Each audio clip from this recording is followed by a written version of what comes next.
এটা হলো কম্বোডিয়ার কনস্ট্রাকশন একটা সাইট, যেখানে আমি গিয়ে ভিডিও করেছিলাম এবং কিছু সংখ্যক বাঙালি ওখানে কাজ করে, তাদের কাছ থেকে আমি সাক্ষাৎকার নিয়েছিলাম। যারা বাংলাদেশ থেকে কম্বোডিয়া কনস্ট্রাকশন সাইটের কথা বলে দালালরা আপনাকে বিষয় দিচ্ছে কম্বোডিয়া আসার জন্যে, কিন্তু আসার আগে আপনি একটু জেনে শুনে আসবেন যে আপনি কম্বোডিয়া এসে কি প্রত্যেক দিন কাজ করতে পারবেন কিনা বা টাকা ইনকাম করতে পারবেন কিনা, আপনার বসবাস জায়গা আপনার ঠিকঠাক আছে কিনা সব কিছু জেনে শুনে আসবেন। এই দেখেন এত বড় একটা কনস্ট্রাকশন সাইট কিন্তু লোক নাই, তার মানে হলো এখানে কাজ নাই। তাদের কাছ থেকে আমি সাক্ষাৎকার নিয়েছি, তারা বলেছে যে ভাই এখানে কোনো কাজ নাই, কিছু নাই। যারা এখানে আসছে কম্বোডিয়াতে তারা আপনার মাসে 10 দিন কাজ করতেছে আর 20 দিন বসে থাকতেছে। তখন আপনার মাসে 10 দিন কাজ করে 20 দিন বসে থেকে আপনি এক মাসের খাবারের টাকাও আপনি এখান থেকে জোগাতে পারবেন না। এই দেখেন এখানে কিছু সংখ্যক বাঙালি থাকে, এই দেখেন তারা যেই সাইডে কাজ করে ওই সাইডের ভিতরে থাকতেছে মশারি টাঙিয়ে, কেউ আবার কাপড় দিয়ে পর্দা টাঙাইছে, টাঙা ওখানে থাকতেছে, কিন্তু পরিবেশ অনেকটাই খারাপ। আপনি খাওয়া দাওয়া ঠিকমতো করতে পারতেছে না। মানে তারা অনেক দুঃখ প্রকাশ করলো আমার কাছে, বললো ভাই এখানে যারা আসতেছে তাদেরকে আপনি নিষেধ করেন আপনার চ্যানেলের মাধ্যমে।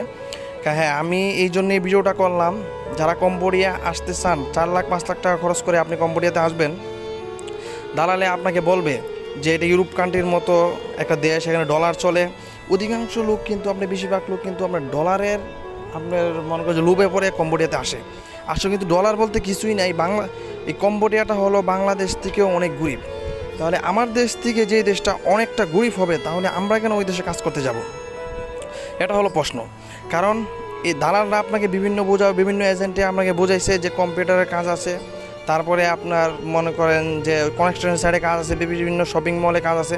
আসলে এগুলো কিছুই না। এই দেখেন তারা কোথায় থাকতেছে, দেখেন তাদের থাকা জায়গাটা দেখেন।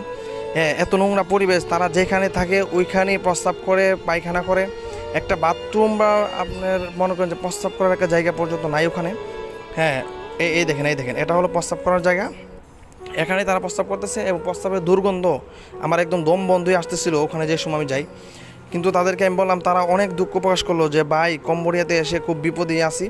দালালরা এসে তাদেরকে একটু ফান্দে পালাইছে, বুঝছেন, আপনার কাছ থেকে 4 লাখ 5 লাখ টাকা নিয়ে কম্বোডিয়াতে আপনাকে ডলারের লোভ দেখাবে। অধিকাংশ মানুষ ডলারের লোভ দেখে কম্বোডিয়াতে এসে তারা দালালের ফান্দে পড়ে। এই ভিডিওটা বানানোর উদ্দেশ্য হলো সবাইকে সতর্কতা বাদ দেওয়া যে বাংলাদেশের মানুষ কখনও আপনি চিন্তা ভাবনা করবেন না যে আপনি কম্বোডিয়াতে আসবেন বা ইনকাম করবেন।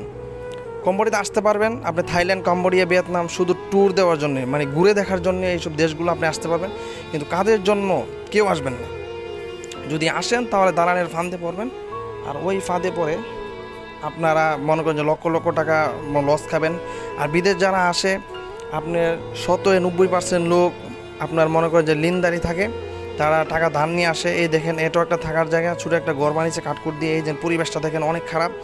আপনারা খাইতেও 3 বেলা যে খাবেন এই দেশে এসে, ওইটা আপনাদের অনেক কষ্ট হবে, বুঝছেন। আপনার এমনও হতে পারে যদি বাড়িতে টাকা আপনি এনে খেতে পারেন তাহলে খাইতে পারবেন, না হলে এমন হতে পারে আপনি না খেয়ে থাকতে পারবেন।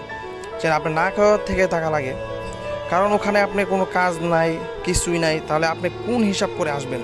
দালালে আপনাকে বলবে যে আপনার $600 $700 ইনকাম করতে পারবেন। আসলে এগুলো সব ভুয়া। আর দালাল যে ভুয়া এটা সবাই জানে।